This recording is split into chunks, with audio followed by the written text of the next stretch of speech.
আমাদের জীবনে এমন কিছু সময় আসে যখন দেয়ালে পিঠ থেকে যায়, যখন আমাদের নির্দিষ্ট চাওয়া পূরণ করা ছাড়া আর বিকল্প কোনো পথ সামনে খোলা থাকে না। এ ধরনের পরিস্থিতিতে আল্লাহ রাব্বুল আলামিনের কাছে আমাদের মনের একান্ত কামনা বাসনাগুলোকে পূরণ করবার জন্য একটি বিশেষ পথ বাতলেছেন আমাদেরকে প্রিয় নবী সাল্লাল্লাহু আলাইহি ওয়াসাল্লাম, আর সেটি হলো ইসমে আযম। ইসমে আযম মানে হলো মহান নাম। আল্লাহ রাব্বুল আলামিনের এই ইসমে আযম তথা মহান নামের মাধ্যমে কোনো কিছু চাওয়া হলে তিনি সেটা পূরণ করেন। এই নামের মাধ্যমে আল্লাহকে ডাকা হলে তিনি সেটাকে সাড়া দেন। এ মর্মে নবী আলাইহিস সালামের অনেকগুলো হাদিস রয়েছে। অনেক উলামা একরাম ইসমে আযম সম্পর্কে বলেছেন যে এটি হলো আল্লাহ রাব্বুল আলামিনের যে মূল নাম আল্লাহ, সেটি তার অনেকগুলো গুণবাচক নাম আছে। তমধ্যে থেকে আল্লাহ রাব্বুল আলামিনের যে মূল নাম আল্লাহ, এই আল্লাহ এই নামের মাধ্যমে আল্লাহ রাব্বুল আলামিনকে ডেকে যদি বান্দা কোনো কিছু চান কায় মনোবাক্যে অন্তরের গভীর থেকে, তাহলে সে দোয়া আল্লাহ রাব্বুল আলামিন অবশ্যই কবুল করেন।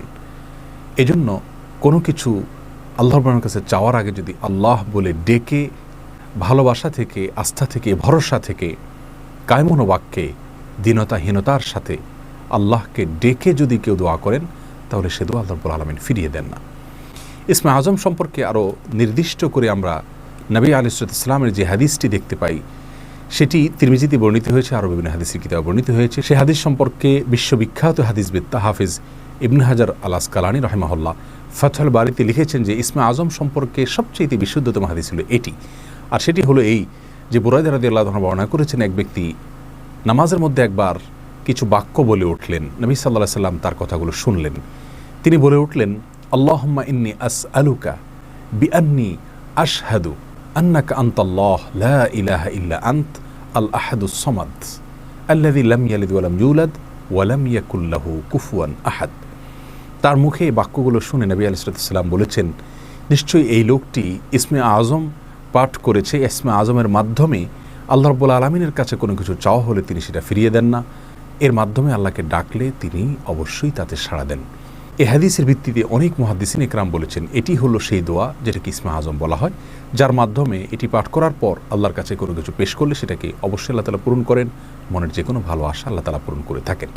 দোয়াটি আবারও বলছি, আল্লাহুম্মা ইন্নী আসআলুকা বিআন্নী আশহাদু আন্নাকা আনতাল্লাহ লা ইলাহা ইল্লা আনত আল আহাদুস সামাদ আল্লাযী লাম ইয়ালিদ ওয়া লাম ইউলাদ ওয়া লাম ইয়াকুল লাহু কুফুয়ান আহাদ। যার অর্থ হলো, হে আল্লাহ, আমি আপনার কাছে প্রার্থনা করছি এ মর্মে যে, এই জন্য যে, এই ভিত্তিতে যে আমি সাক্ষ্য দেই আপনি আল্লাহ, আপনি ছাড়া সত্যিকারের কোনো মাবুদ নেই, আপনি কারোর মুখাপেক্ষী নন, আপনি একক, এবং আপনি কাউকে জন্ম দেননি, আপনাকেও কেউ জন্ম দেয়নি, এবং আপনার সমকক্ষ আর কেউ হতে পারে না।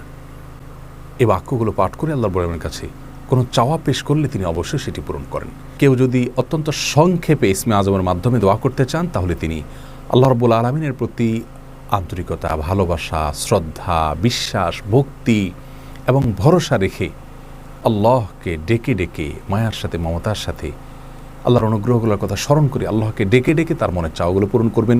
এটা হবে ইসমে আযমের সবচেয়ে ছোট ভার্সন।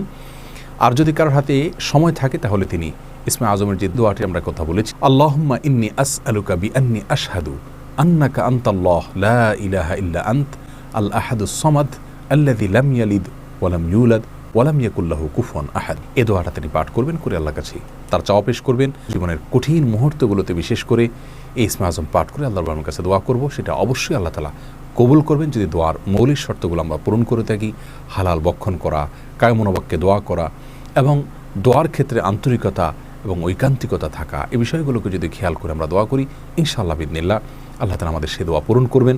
কোনো কারণে সে দোয়া যদি পূরণ হতে আমরা না দেখি, তাহলে সন্দেহাতীতভাবে আমাদের বিশ্বাস রাখতে হবে এটা পূরণ এই মুহূর্তে না হওয়ার মাঝে আমাদের জন্য কল্যাণ নিহিত আছে। আল্লাহ তাআলা এর বিনিময়ে আমাদেরকে আখিরাতে দিবেন। এছাড়াও দোয়া ইউনুসের মাধ্যমে লা ইলাহা ইল্লা আনতা সুবহানাকা ইন্নী কুনতু মিনাজ জালিমিন, এটা পাঠ করেও যদি কেউ দোয়া করেন, তার মাধ্যমে আল্লাহর বড় দোয়া কবুল করেন। এবং হাদিস বর্ণিত হয়েছে, আল্লাহ তাআলা আমাদের সবাইকে ইসমে আযমের মাধ্যমে আল্লাহর কাছে জীবনের কঠিন মুহূর্তগুলোতে দোয়া পেশ করার তৌফিক দান করুন।